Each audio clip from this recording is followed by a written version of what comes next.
Professor Dershowitz, it took courage for you to act for Trump in the Senate impeachment. As you write in your book, Get Trump, you were ostracised socially for that. You even had Caroline Kennedy, who's the new American ambassador to Australia, tell you that if she had known you were going to turn up to a dinner party, she wouldn't have attended. I think that's extraordinary. Oh, it's extraordinary, especially since I defended her uncle, Ted Kennedy. I was one of his lawyers at Chappaquiddick, and I have worked closely with her other uncle, Robert Kennedy. And she's been to our house. I've been to her house. I wouldn't say we were friends, but we were acquaintances.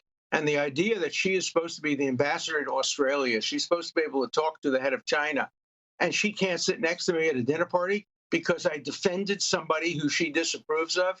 It's un-American and it's unsuited to a diplomat. You talk about presidents being held to a high standard. American ambassadors to Australia ought to be held to a high standard, and she fails that standard. It's been terrible. My wife went to a gym to work out, and a woman said, "That's Alan Dershowitz's wife. I can't be in the same room." And imagine how judges in New York will react. They don't want to be Dershowitzed. They don't want to be treated the way I was treated. So they're going to lean over backwards not to be the person who freed Trump. I just defended him, and I got treated this way. Imagine how badly a judge would be treated if he freed Donald Trump or if he ruled in favor of him. There is no possible way Trump could get a fair trial in Manhattan any more than he could get a fair trial in Martha's Vineyard, where I was ostracized. The case should be moved to a different area where the voters are more equally divided. In Manhattan, over 85% of the voters voted against Donald Trump, and they hate him with a passion that makes objective justice impossible. Professor, you spoke a moment ago about how you hope Joe Biden wins the next presidential election, that is, if he runs, of course. But surely he's not the best presidential candidate that the United States can find? Given his clear ageing and at times incompetence in expressing himself.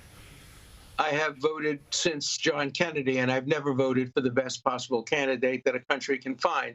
I vote for the least worst candidate. Every single candidate, including Kennedy, has had deep flaws, as I'm sure have Australian prime ministers and leaders. You don't vote for perfection. You vote for the best or the least worst candidate. Biden is better than Trump, and Biden can beat Trump. Can Biden beat DeSantis? That's a hard question. That's why many, many, many Democrats want to see Trump get the nomination so that Biden can beat him in 2024 the way he beat him in 2020. And it will hurt Trump that he claimed that he won the 2020 election, because almost nobody rational believes that that's true. Look, you also acted for Jeffrey Epstein. I have to ask you, Professor, while I'm interviewing you, how do you think he died? Well, I think he was helped to commit suicide.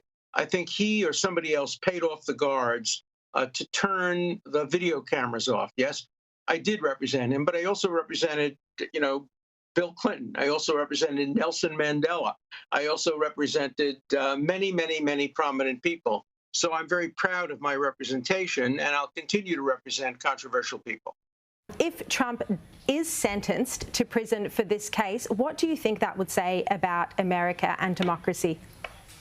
It would mean the end of the American legal system as an objective, neutral, unbiased application of equality in the law. It would be a terrible day, but I don't think it's going to happen.